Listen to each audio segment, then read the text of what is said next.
Cette semaine, à Jumpin' a Poufo, on profite du fait que c'est le 13e épisode et puis que c'est le mois de l'Halloween. Donc on combine la malchance, l'Halloween et le Jumpin' a Poufo. Et puis on se tape un bon épisode spécial court-métrage d'Halloween.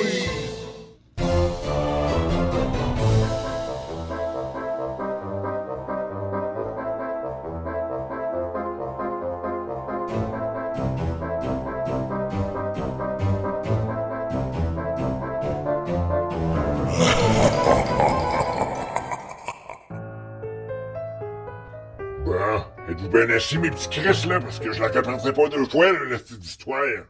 C'est l'histoire d'un gars qui s'appelle Hazen. Hazen, lui, le monde disait qu'il souffrait d'une genre de maladie congénitale, il l'appelait l'ortho. Il était pris à vie, là, c'était comme... c'était l'orthodontie qu'il faisait, c'était comme un genre de simplet.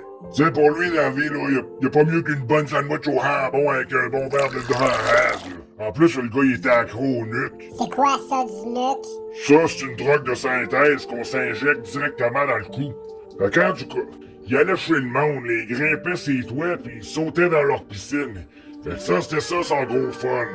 Il y a un soir, ça a l'air qu'il a vu une piscine spéciale avec un eau turquoise.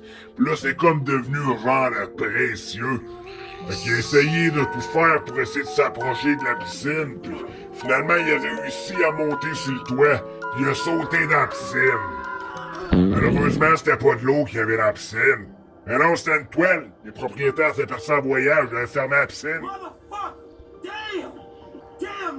Fait que là, la légende dit qu'il aurait fait une genre de commotion cérébrale, puis il serait mis à entendre des voix dans sa tête. Les voix de la folie et celles du meurtre.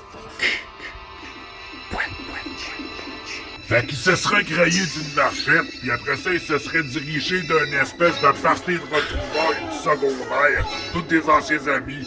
Ils les auraient tous massacrés à l'aide de sa machette. Ça, il faisait aucune discrimination. Blanc, noir, homme, femme, jaune, brun, plein de marde ou pauvre, riche, rien à foutre, lui. Il tuait tout le monde. Au fond, c'était quasiment un bon gars. Il jugeait personne. Il s'est juste bien arrangé pour que son nom résonne dans l'écho des ténèbres. Puis après la nuit du massacre à la vendredi 13, on l'a jamais vu dans le coin.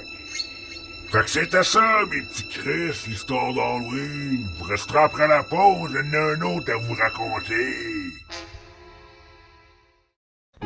Dans la vie, je fais attention à moi-même. Et c'est pourquoi, en tant que comédien qui n'a suivi aucune formation médicale, vous devez vous fier à moi. Pourquoi? Eh bien parce que j'ai un sarreau et qu'il y a un nom de docteur qui est écrit qui n'est pas le mien. L'Association des médecins du Québec s'engage à vous dire que peu importe ce qui se passe, On vous dira jamais tout. Ce samedi, 29 novembre, la UFC débarque au Colisée FEPSI. Venez en grand nombre pour assister au combat des actuels champions tels que Chuck Liddell, la bête Brock Lesnar, le tout nouveau venu Conor McGregor défendant son honneur contre notre Canadien Joe Lauzon, ainsi que GSP qui défendra son titre dans un combat revanche contre Nate Diaz. Tout ça et bien plus, samedi, le 29 novembre au Colisée FEPSI.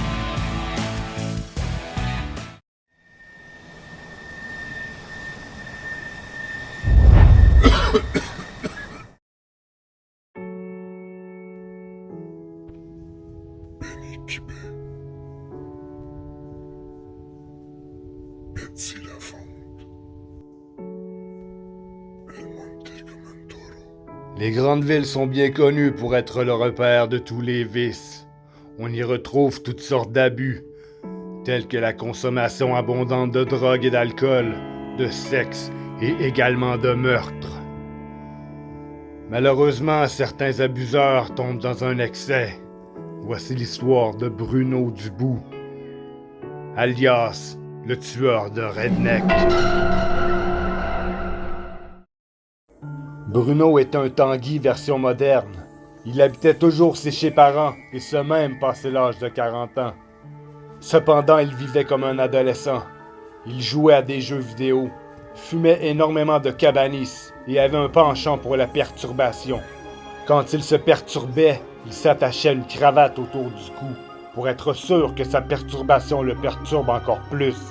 Mais un jour, lors d'une perturbation anormalement plus longue que prévu, il en ressortit complètement perturbé. Cette perturbation l'avait perturbé à jamais. Il se sentait sale, il se sentait dégueulasse, il se trouvait écœurant comme un gros porc. Alors il enfila un masque de cochon. Il n'avait maintenant qu'une seule idée en tête: tuer des rednecks. Il prit alors un taxi. Il monta à bord armé d'un marteau et d'un couteau de chasse. Il se rendit dans une petite ville appelée la Sainte-Vache du lait caillé. Dans la nuit du 19 au 20 septembre 2015, une résidente sera réveillée par un appel en pleine nuit. Allô? Je suis à 3 rues de chez vous, puis je m'en viens vous tuer. Puis il raccrocha. Il rappela 5 minutes plus tard. Oui, allô? Je suis à 2 rues de chez toi, et je m'en viens te tuer. Il n'y aura pas de troisième appel, puisqu'il s'y rendit directement pour honorer sa parole. C'est à partir de cet instant que Bruno Dubout, alias le tueur de redneck, assassinera plusieurs personnes et plongera la petite communauté de la Vache du lait caillé dans une terreur la plus totale sur une longue période de 1 mois. Il attaquera quiconque se trouvant dans cette ville. Il poussera l'audace jusqu'à tuer des personnes en pleine rue. Personne n'était à l'abri. Il surveillait ses victimes même sur leur lieu de travail et il adorait les effrayer en les appelant juste avant de se rendre sur place pour froidement leur défoncer la tête. Mais heureusement pour le reste de la communauté, c'est ce même mode opératoire qui permettra à sa dernière victime de prévenir la police. Malheureusement pour Bruno, les autorités de la ville n'avaient aucune intention de le capturer vivant.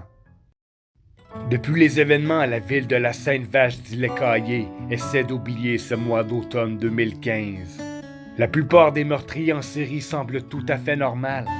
Alors, si ce n'est pas vous, sauriez-vous reconnaître le tueur qui sommeille dans votre entourage?